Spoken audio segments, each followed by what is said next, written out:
Alors je suis parti du 27 août au 23 décembre à l'École de technologie supérieure de Montréal.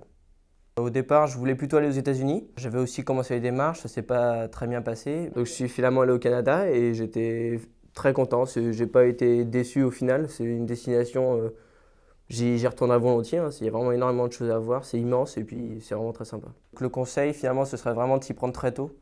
Dès qu'on est sûr qu'on veut partir, il ne faut vraiment pas perdre de temps, il y a pas mal de démarches.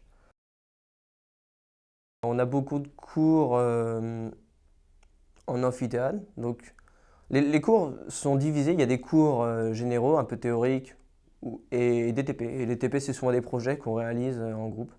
Ils n'ont pas énormément d'heures de cours là-bas. Par contre, c'est vrai qu'il y a quand même pas mal de travail à fournir en dehors des cours, en équipe. Mais si on s'organise bien, il y a quand même moyen de profiter, de voyager un peu. Il n'y a pas de souci pour ça. Bah, j'ai eu la chance dans mes différents projets d'être que avec des Québécois. Il y a énormément de Français au Québec, mais là je me suis retrouvé qu'avec des Québécois, donc c'était vraiment intéressant. J'ai pu voilà, découvrir leur culture, m'intégrer avec eux.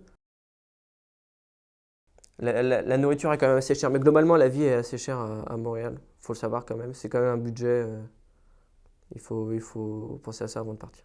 Si on se débrouille bien, qu'on prend un billet d'avion à l'avance, que le logement, on se débrouille pas trop mal et qu'on fait pas d'excès, ça se passe, hein, mais j'avais quand même travaillé plusieurs étés, ça m'a permis de pas être dans le bar. Le mal du pays, je l'ai eu un moment parce que j'ai eu un petit souci, enfin ma carte bleue fonctionnait plus. Et du coup, pendant 2-3 semaines, j'ai été vraiment à vivre vraiment avec un budget très très limité. Et du coup, là, il y a la famille qui commence à manquer un peu, les amis. Mais bon, au final, on est quand même content d'être à l'extérieur et on sait que ça va passer vite. Bah, j'ai quand même beaucoup voyagé. Mes voyages, je suis allé dans beaucoup de parcs nationaux, je suis allé dans beaucoup de métropoles nord-américaines, Toronto, Boston, New York, Ottawa. Les paysages canadiens, magnifiques, les grands lacs et tout, ça c'est vraiment super, je conseille à tout le monde d'y aller. Découvrir la culture québécoise, c'était vraiment très sympa. On sent vraiment la différence avec la culture française. Je dis pas que c'est forcément toujours mieux, mais on sent vraiment que c'est quelque chose d'autre. Et c'est vraiment très enrichissant d'y aller, quoi. Au départ, j'ai pas compris vraiment ce qu'il racontait. Si vous vous entourez de Québécois, vous êtes dans un bar, il y a un peu de monde autour, au départ, c'est vraiment compliqué. Au départ, je ne savais même pas de quoi parler à la conversation. Ils utilisent des anglicismes quand nous, on n'en utiliserait pas. Ils ont leur propre expression, ils ont leur accent.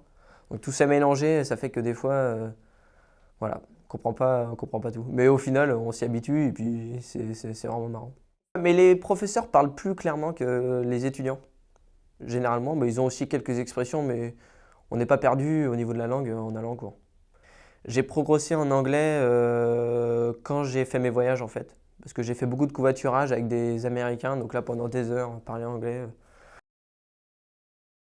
En fait, ce qui est intéressant à l'ETS, c'est que vous avez donc différents cours et vous pouvez aussi choisir vos groupes. Et moi, j'ai quand même réussi à concentrer les cours que je voulais en début de semaine.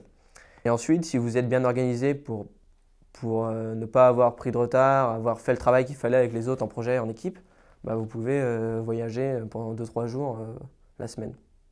Donc ça, j'ai quand même profité de ça.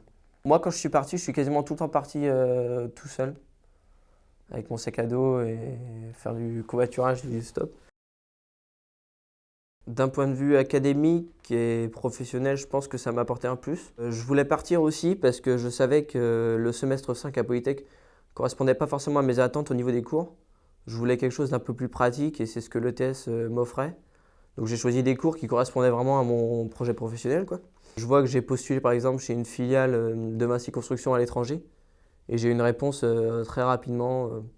Bon, j'avais déjà fait un stage chez eux, mais je pense pas que j'aurais eu une réponse aussi rapidement et facilement si j'avais pas eu cette expérience à l'étranger d'un semestre. Vous allez découvrir des choses que vous connaissiez pas, ça va être vraiment super, super enrichissant. Donc même si c'est pas la destination numéro un, celle que vous avez choisie, dans tous les cas, ce sera quand même très enrichissant.